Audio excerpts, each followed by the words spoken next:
말씀은 이제 하나님께 다시 돌아가는 그런 말씀인데, 돌아오라 하는 말씀인데, 특별히 예레미야 7장을 성전설교 그래요.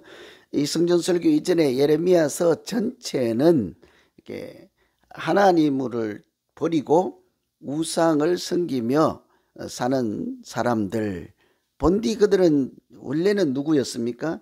하나님을 잘 섬기고 애굽에서 나와서 이렇게 하나님의 백성으로 택함 받은 사람들이었죠. 근데 항상 시간이 지나면 다 이렇게 부패하기 마련이고, 이렇게 점점 더 좋아지는 것보다 나빠지기가 참 쉽지요. 그죠? 사람도 시간이 가고 많이 갈수록 이렇게 인격도 빛나고 뭐 이렇게 생각도 빛나고 건강도 더 좋아지면 좋겠는데, 밥을 많이 먹었잖아요. 한 끼가 아니고 고기를 어제도 엄청 먹었지만 많이 먹었잖아요. 그동안 80년 드셨는데 건강은 더 좋아져야 되잖아요.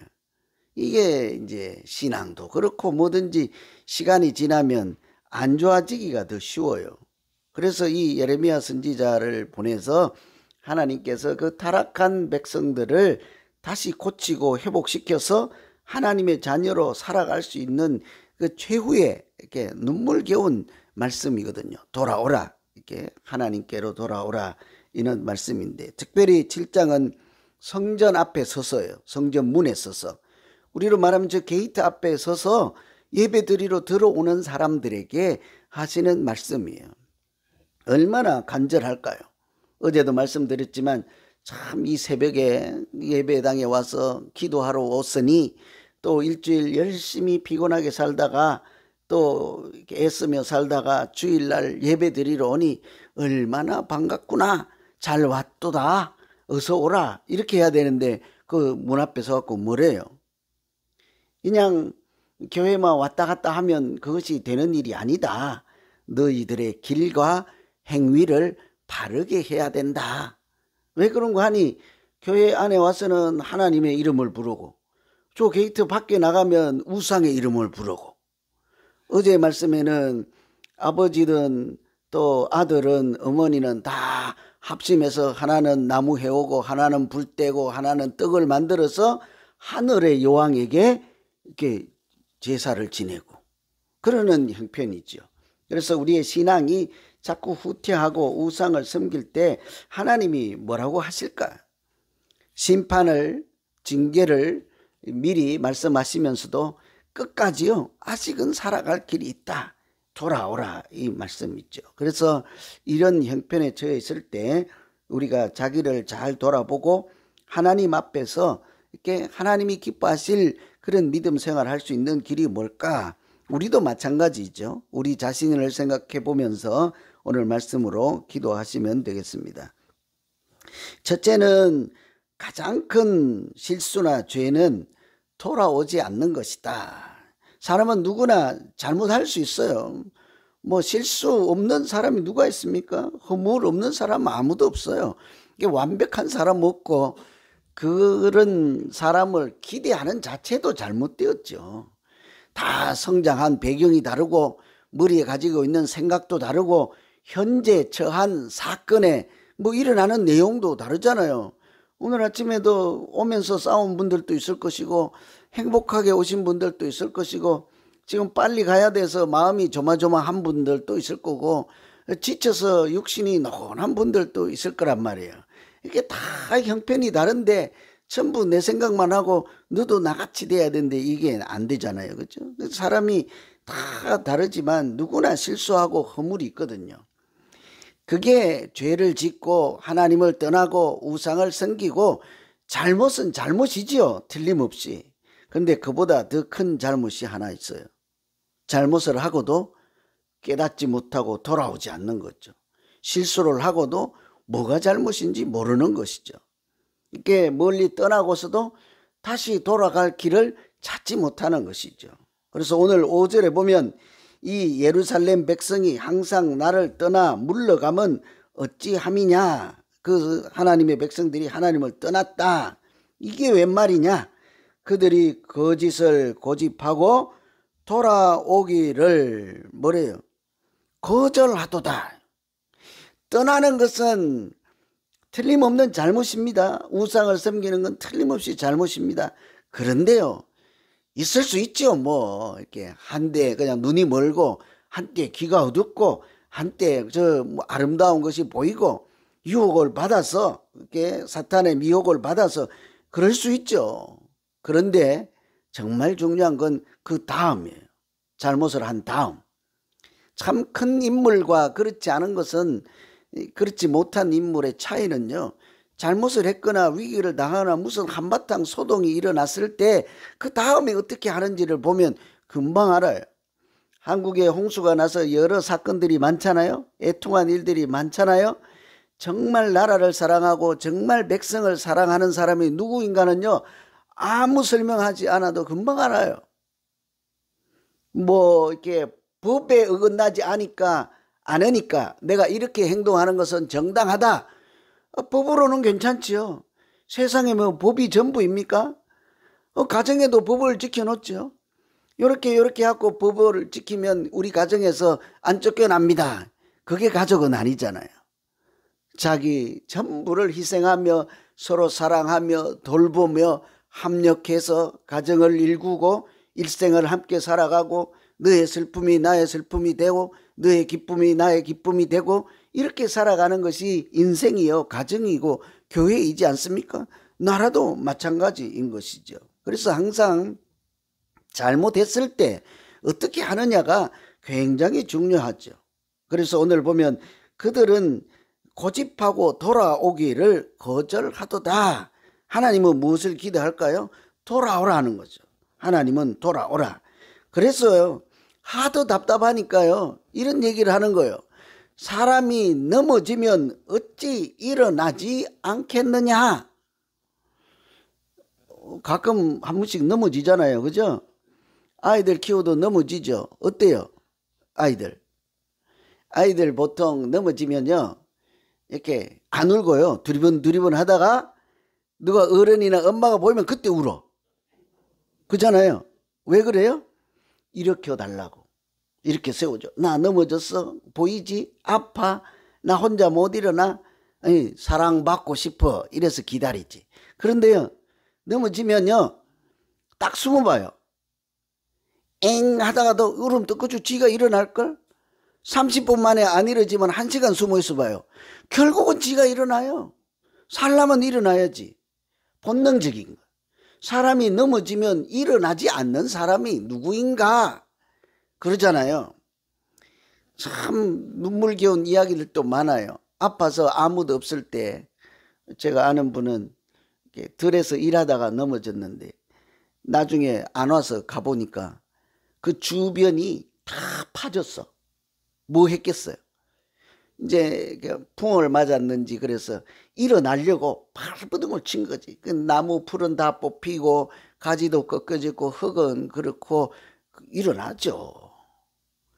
사람이 넘어지면 일어나지 않겠느냐. 그리고는 그 다음에 하시는 말씀이 떠났으면 돌아오지 아니하겠느냐. 이게 우리 영적인 상태를 그대로 얘기하는 거라고요.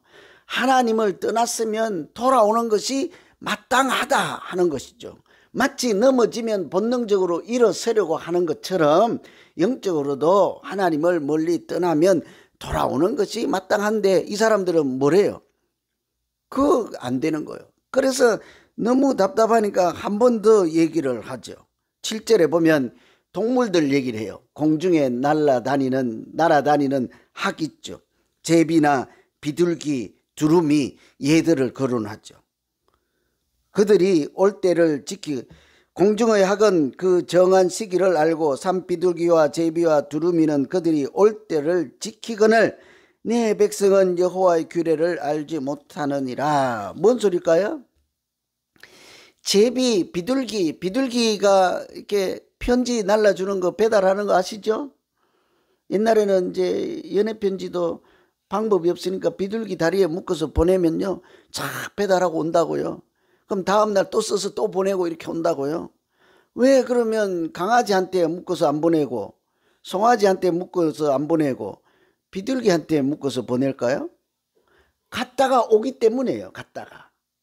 갔다가 다시 오기 때문인 거예요. 귀소 본능이 아주 투철하기 때문이에요. 얘들을 얘기를 한다고. 연어도 알라하려면 자기가 태어났던 곳으로 돌아오잖아요. 사람은 하물며 그들보다 낫지 않겠습니까? 저기 공중에 날아다니는 학들도 그 때를 안다. 무슨 때겠어요? 돌아오는 때, 가야 하는 때.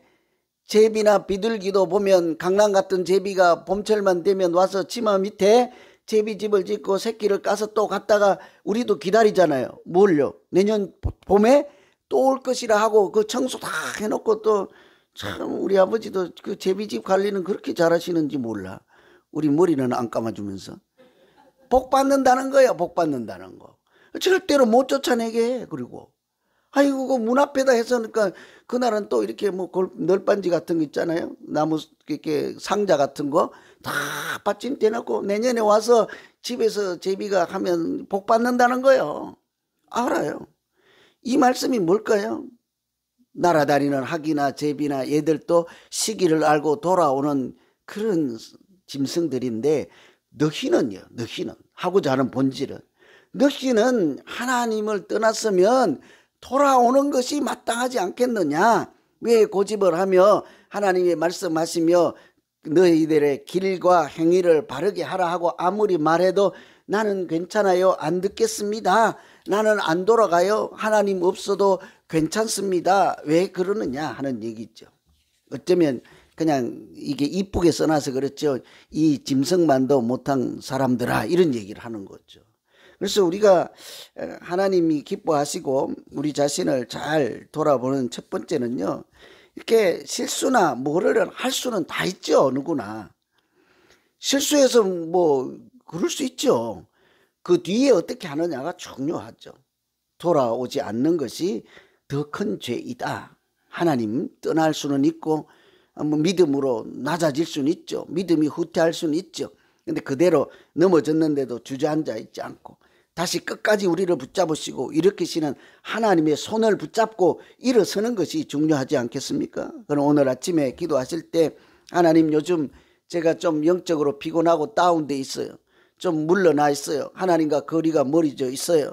이대로 있지 않게 하시고 하나님 다시 일어서게 하시고 하나님 손 내민 그 하나님의 손 붙잡을 수 있는 담대한 용기와 믿음 주셔서 다시 예전의 첫사랑을 회복하며 하나님 기뻐하시는 믿음 생활을 할 수 있도록 나 좀 도와주세요. 나 좀 도와주세요. 이렇게 기도하는 우리 모두 되기를 기원합니다. 두 번째는요. 가볍게 여기지 않아야 고침을 받을 수 있습니다. 오늘 11절 한번 보시면 그들이 딸 내 백성의 상처를 가볍게 여기면서 말하기를 평강하다 평강하다 하나 평강이 없도다. 누구겠어요? 그들이. 앞에 나오는 거짓 선지자들이요. 바로 앞에 보면 욕심을 내며 선지자로부터 제사장까지 다 거짓을 행함이다 그러잖아요. 그 거짓말하는 사람들이 말하기를 그 백성들에게 괜찮다 괜찮다 평강하다. 아무리 예레미야 선지자가 하나님을 버리고 우상을 섬기면 나라가 망한다 망한다 해도 괜찮다 괜찮다 지금 얼마나 평화로운 시대를 우리가 살고 있습니까? 이런 얘기를 해요. 그래서 그 중간에 11절에 보시면 이유가 어디에 있습니까? 11절 가볍게 여긴다는 거예요. 상처를 가볍게 여긴다.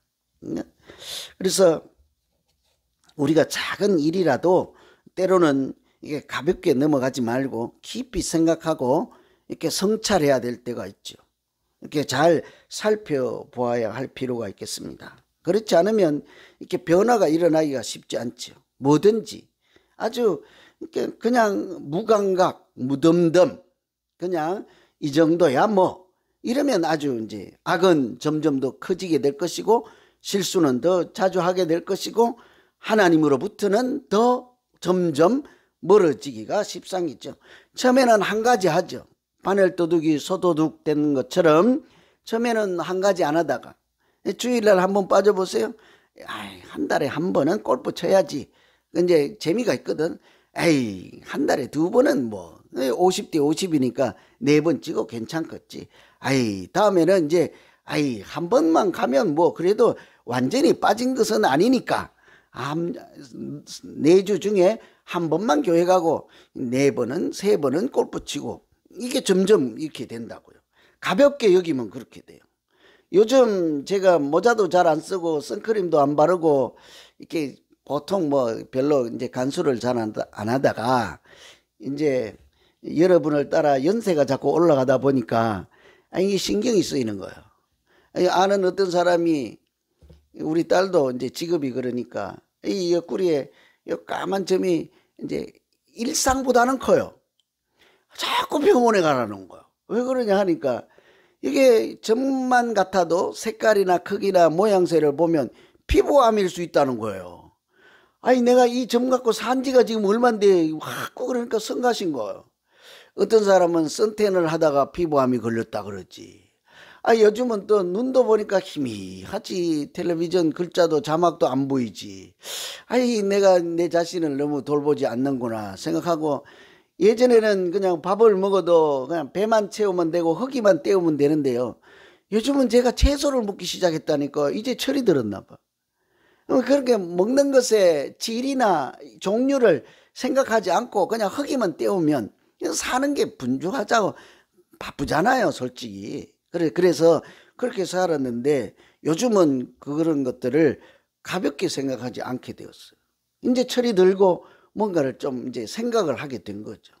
이게 우리 먹는 것이고 뭐 이런 건 괜찮은데 영적인 상태도 사실은 똑같다는 거예요. 우리 뭐를 하나 그냥 하나님 앞에서 소홀히 여길 수 있겠습니까? 뭐를? 어떤 것을?